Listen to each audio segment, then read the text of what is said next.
All right, let's talk about money, but in a way you probably haven't thought about it before. This isn't about scraping by or depriving yourself of everything you love. Nope, we're diving into a philosophy called financial minimalism, and it's all about how owning less stuff can, believe it or not, make you truly, unbelievably wealthy in all the ways that count.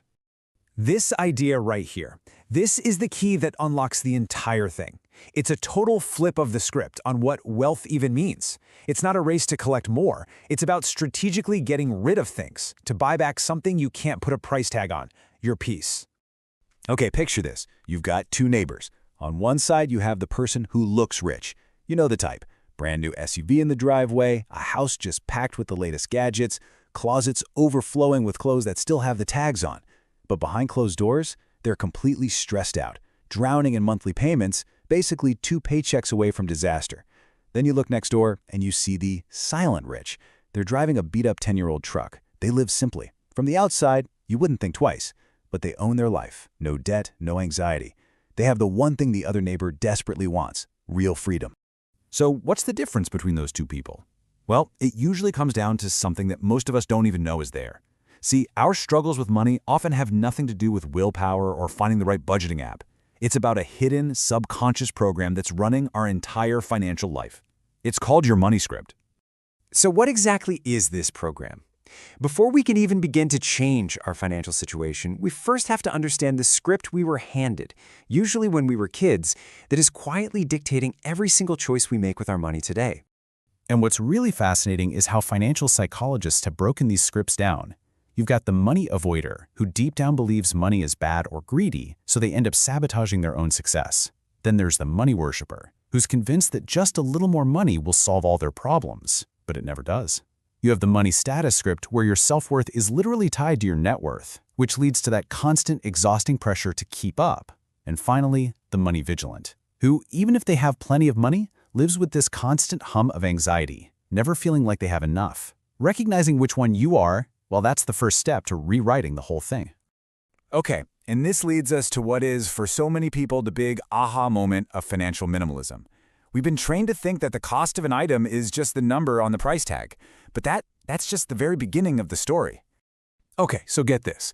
Every single thing you own actually costs you money twice. The first cost is obvious. It's what you pay at the register. But the second cost, that's the invisible drain on your wealth. It's the cost of storing it, maintaining it, insuring it, the mental energy you spend thinking about it, and this is the big one, the opportunity cost. Every single dollar that's tied up in a thing you own is a dollar that isn't out there working for you, growing in an investment. Let's make this super concrete. Let's say you decide to buy a new boat. It costs $30,000. Okay, that's the first cost. It's the big number everyone focuses on. But here's the kicker. The rule of thumb in the boating industry is that you will pay about 10% of the boat's value every single year just to own it. That's for storage, insurance, maintenance, repairs, the whole shebang. So that's $3,000 a year, every year, just for the privilege of it sitting there, even if you never take it out on the water. This is a perfect example of how our stuff quietly keeps us poor, long after we think we paid for it. So how do we fight back? How do we stop these hidden costs and rewrite those old money scripts? How do we actually do this? Well, it really boils down to 3 simple but genuinely life-changing principles.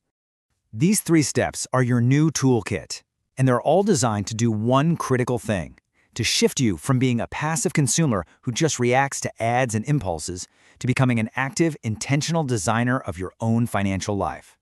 First up, you have to create intentional friction. Look, the modern world is designed to make spending as easy and thoughtless as possible. One-click buys, tap to pay. Your job is to put a little bit of that friction back into the system. For any non-essential purchase, force yourself to wait 24 hours. That little pause is powerful. Studies show it can kill up to 70% of impulse buys. Use the one-in, one-out rule. If a new thing comes in, a similar old thing has to go out. And always ask the replacement test. If this thing I'm about to buy broke or disappeared tomorrow, would I honestly go out and spend the money to replace it? If the answer is no, you probably don't need it. Number 2, we have to completely redefine what value means. That means we stop asking what's the cheapest option, and we start asking what's the best value over its entire lifespan. Think about it. A $30 pair of shoes that falls apart in 5 months is not a good deal. But a $120 pair that's well made and lasts for 4 years, that is a fantastic deal. You have to start thinking in cost per use, not just the sticker price. The goal here isn't to be cheap, it's to be smart. Buy less, but buy better. And finally, maybe the most important principle of them all, you have to design your enough. See, most people don't really have an income problem, they have an enough problem. You know how it is. You get a raise at work and somehow your spending just magically expands to eat up every extra dollar. That's called lifestyle creep. By deciding ahead of time what level of comfort is actually enough for me, you create a finish line.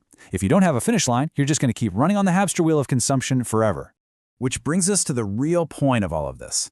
Because this whole philosophy, all these little rules and principles, they were never really about just having a tidier house or a bigger number in your bank account. The ultimate prize is something so much bigger. This right here, this is the mindset shift. It's about moving your sense of satisfaction away from that quick, temporary high you get from a new purchase and moving it toward the deep, lasting peace that comes from financial stability. True luxury isn't a designer watch. It's the freedom of not having to worry about your bills at the end of the month. So what is true wealth? Really? It's one word: optionality. It's having choices. Can you afford to walk away from a job that's crushing your soul? Can you take 6 months off if a family member gets sick and needs you? Can you take a risk and start that business you've always dreamed of? Can you say no to things that don't align with your values? That is wealth. It isn't measured by what you have, it's measured by the freedom you have to live your life completely on your own terms.